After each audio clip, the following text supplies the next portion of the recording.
Naam, ndugu zetu, leo tarehe 11 mwezi wa sita mwaka 2026, hapa ni Madina Research Clinic hapa Katoro Geita,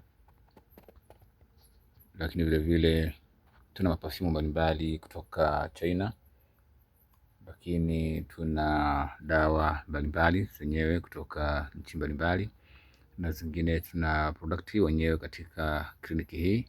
Kama unavyoona, tuna dawa nyingi ambazo tunauza bei za jumla na rejareja katika kliniki yetu hii ya Madina Research hapa Katoro Geita. Na kwa mawasiliano unaweza kutupigia namba yetu ni 0763773270 kwa tatizo lolote la maradhi yanayokusumbua. Lakini vile vile tuna vipimo vya mwili mzima, tunachunguza hapa na madaktari wa kutosha kabisa wanakuchunguza na kuweza kubaini tatizo linalokusumbua na kisha kupata matibabu kutoka kwenye kliniki yetu hii pendwa kabisa ya Madina Research Clinic hapa Katoro Geita. Karibuni sana wote, kwa ujumla tunawakaribisheni.